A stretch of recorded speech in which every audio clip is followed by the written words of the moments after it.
Senior صحافی اور تجزیہ کار حامد میر نے کہا ہے کہ پاکستانی سیاسی تاریخ پر نظر دوڑائی جائے تو پتہ چلتا ہے کہ غیر ملکی سازشوں کا شور مچانے والی حکومتیں دراصل خود کسی نہ کسی سازش کا حصہ بنتی ہیں، اور جو اسمبلی اپنے سیاسی مخالفین کو سزا دلوانے کے لیے قانون بناتی ہے وہ بالآخر خود بھی اپنا تحفظ نہیں کر پاتی۔ روزنامہ جنگ کے لیے اپنے سیاسی تجزیے میں حامد میر مشہور زمانہ راولپنڈی سازش کیس کا قصہ یاد دلاتے ہوئے بتاتے ہیں کہ ملزمان نے اس قصے کو سازش اغیار قرار دیا تھا، لیکن ریاست کا دعویٰ تھا کہ اس ایک سیاسی جماعت نے چند فوجی افسران کے ساتھ مل کر حکومت کا تختہ الٹنے کا منصوبہ بنایا تھا۔ اس منصوبے کو آج بھی پاکستان میں فوجی بغاوت کی پہلی کوشش قرار دیا جاتا ہے، جس کی ابتدائی تفتیش خود فوج کے سربراہ نے کی تھی۔ دلچسپ پہلو یہ تھا کہ سازش میں شریک فوجی افسران پر آرمی ایکٹ کے تحت کسی فوجی عدالت میں نہیں بلکہ سویلین عدالت میں مقدمہ چلایا گیا۔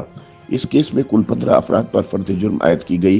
ان میں 11 فوجی افسران اور 4 سویلین تھے، جن میں انگریزی اخبار پاکستان ٹائم کے ایڈیٹر فیض احمد فیض بھی شامل تھے۔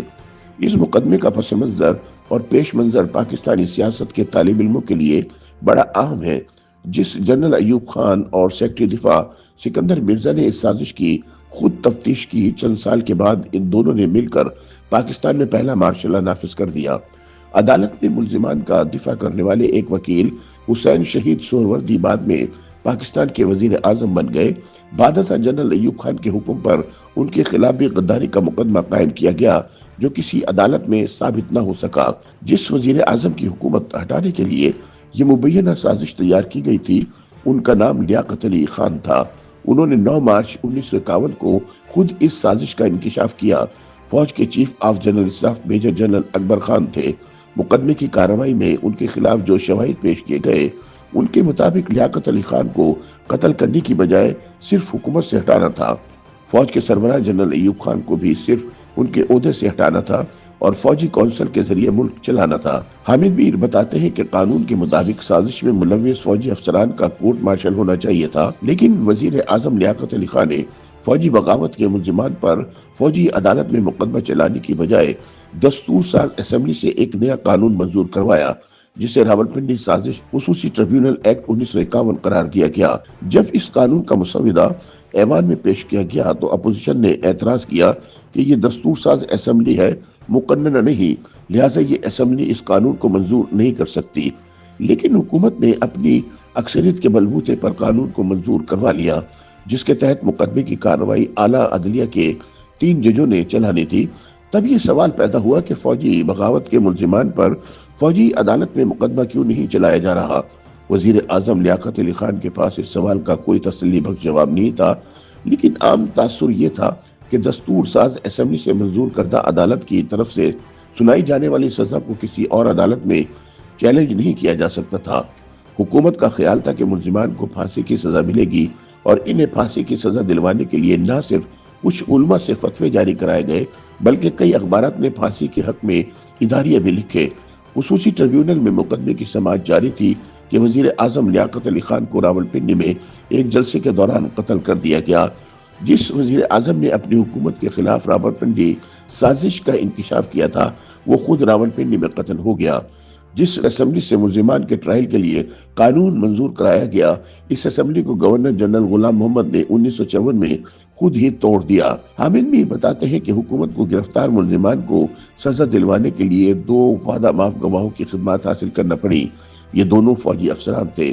لیفٹیننٹ کرنل محی الدین صدیق راجہ اور میجر یوسف نے ٹریبیونل میں بیان دیا کہ میجر جنرل اکبر خان نے اپنے دیگر ساتھیوں کے ساتھ مل کر حکومت کا تختہ الٹنے کی سازش تیار کی، اور اس سازش میں کمیونسٹ پارٹی آف پاکستان کے سیکرٹری جنرل سید سجاد ظہیر اور صحافی اور شاعر فیض احمد فیض بھی شامل تھے۔ وعدہ معاف گواہوں کے بیانات کے باوجود کسی ملزم کو پھانسی یا عمر قید کی سزا نہ سنائی گئی۔ 4 سال قید کی سزائیں سنائی گئی، اور جب دستور ساز اسمبلی توڑ دی گئی تو ملزمان نے عدالتوں میں درخواستیں دائر کی کہ جس اسمبلی نے ٹریبیونل بنایا وہ اسمبلی ختم ہو چکی ہے، لہذا ملزمان کو ضمانتیں مل گئیں۔ اس مقدمے کے 2 ملزمان کرنل حسن خان اور کیپٹن ظفر اللہ وشنی نے اپنے ایام اسیری پر کتابیں لکھی اور مقدمے کو جھوٹا قرار دیا۔